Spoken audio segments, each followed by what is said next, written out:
Hello दोस्तों, आज हम एक्सप्लेन करेंगे सोलो लेवलिंग के सीज़न 3 के बारे में।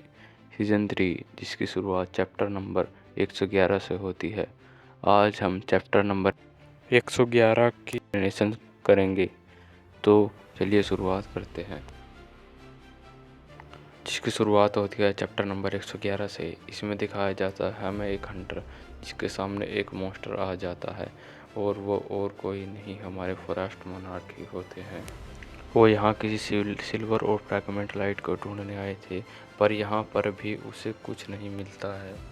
और वहीं पे एक और मोनार्क आ जाता है जो काफ़ी ज़्यादा डरावना और क्रीपी दिख रहा था। वो दोनों ईस्ट की एक जगह के बारे में बात कर रहे थे जहाँ पर हमारा जिन्नू है, वहीं की वे बात कर रहे थे। तो दूसरा मोनार्क कहता है ग्रेटेस्ट फ्रैगमेंट ऑफ लाइट भी वहीं पर ही है। तभी वहाँ पर उन दोनों को एक स्ट्रॉन्ग प्रेजेंस महसूस होती है और यहाँ पे एक और हंटर की एंट्री हो गई है। आप लोग इन्हें देखकर पहचान ही सकते हैं कि ये कौन है। और तभी फीस्ट मोनार्क समझ जाता है कि ये इसी का ही प्लान था हमें यहाँ पे बुलवाने का, और ये और कोई नहीं हमारे संग जिन्नू के फादर हैं। तभी जिन्नू के फादर कहते हैं कहीं तुम कुछ की बात तो नहीं कर रहे। तो फर्स्ट मोनार्क कहते हैं कि तो बात कर ही रहे हैं तो तुम्हें इनसे क्या लेना।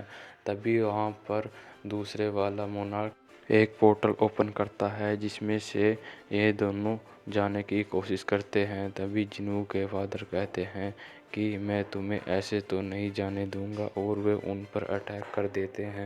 और फर्स्ट मोनार्क अपनी बर्फ़ की शील्ड बनाकर उससे अटैक को रोक लेते हैं और हमें तभी जिन्नू के फादर की शक्ल दिखाई देती है। तभी सीन शिफ्ट होता है और हमें रेड गेट दिखाया जाता है जिसके अंदर संग जिन्नू गया था, और वहाँ पे वो डंजन के बॉस से मिलता है और बॉस कहता है कि तुमने अब तक काफ़ी अच्छी फाइट की है और अब तक जिंदा हो, पर तुम्हें नहीं पता कि तुम चारों तरफ से गिर चुके हो।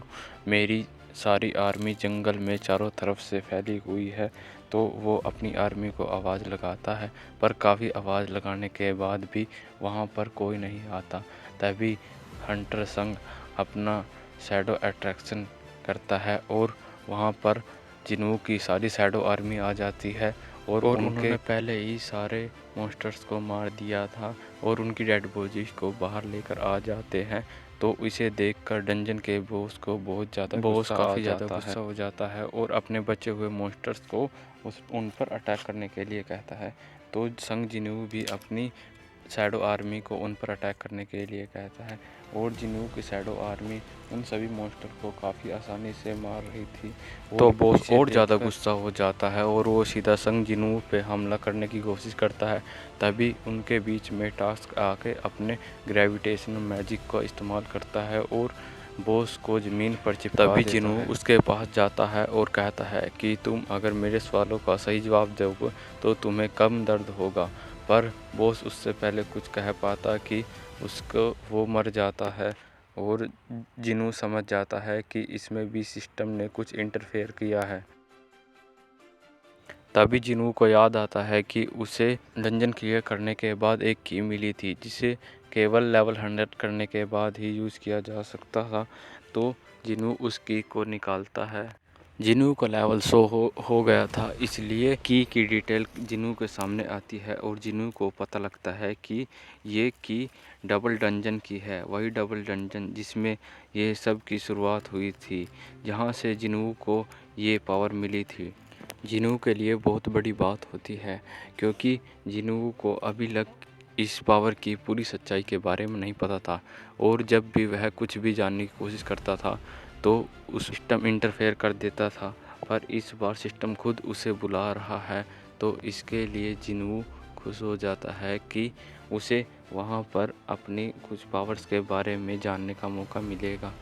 तभी जिन्नू देखता है कि उस पर टाइमर लगा हुआ है जो कि 417 घंटे का है। तो जिन्नू सोचता है कि इतना इंतज़ार किया है तो थोड़ा इंतज़ार और सही, और वो कहता